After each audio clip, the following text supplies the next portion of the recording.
Welcome to the village of Ursi. Located high in the Great Himalaya of India, Ursi is a small community of just 15 households.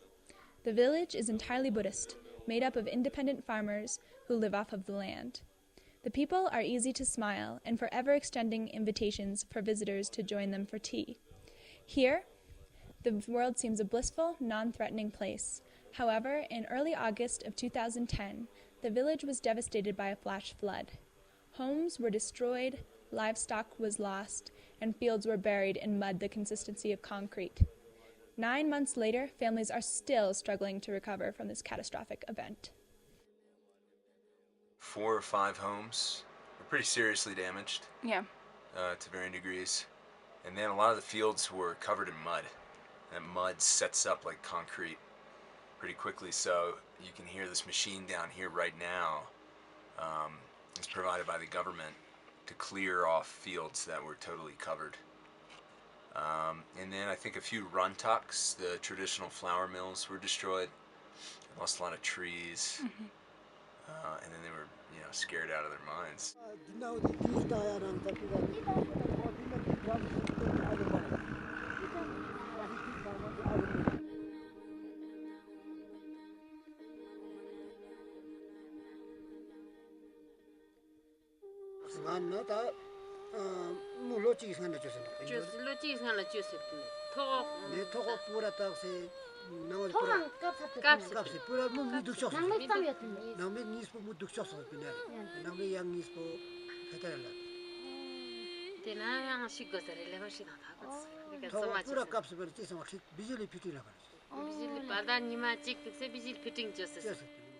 The house I'm staying in, they had just finished building a new house. Well, they hadn't finished, but they're getting close. And yesterday, the father in that house spent most of the day breaking down what was left of that building. It is heartbreaking to watch this family try to salvage what is left of the home they worked so hard to create. Years of savings, work, planning, and dreams were razed to the ground in a single evening.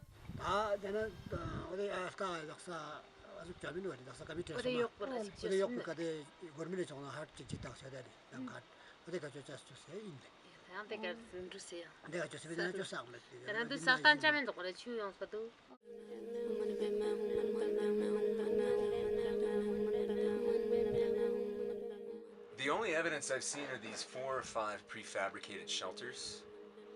These white box-like, I think they're made out of like some kind of plastic fiberglass material. Other than that, and there's a sign that says, 2 or 3 NGOs came here after the floods, and they may have distributed blankets or stuff like that. I don't really know, but I think that's the extent of the assistance, because Ursi is kind of a remote village. It is small villages like Ursi which are overlooked in the face of disasters such as this. What government aid is offered is not place-based and does little to help the local people.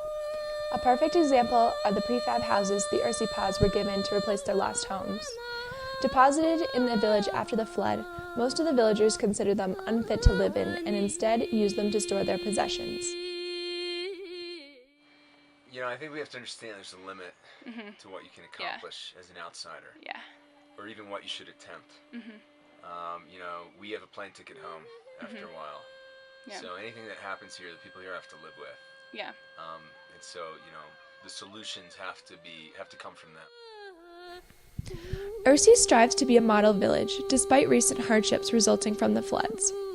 Though the community is small, it is strong. The people have been through many struggles together, and it is obvious that these people are always looking up and looking for ways to better themselves. Foreigners tend to view villages like Ursi to be underdeveloped or behind the times. However, upon speaking to the people, it is clear that they are in no way lacking and are very proud of themselves and their roots.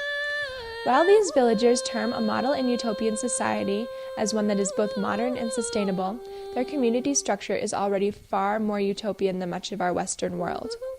Every family's livelihood depends on the help of their neighbors, and the village politics are extremely democratic in nature. Great measures are taken to ensure that conflict is avoided and everything is fair.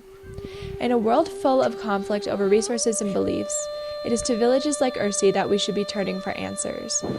In turn, we should be helping them to sustain their culture and preserve their lifestyle. By working to sustain the identity and well-being of local communities worldwide, we will create a far more mindful world.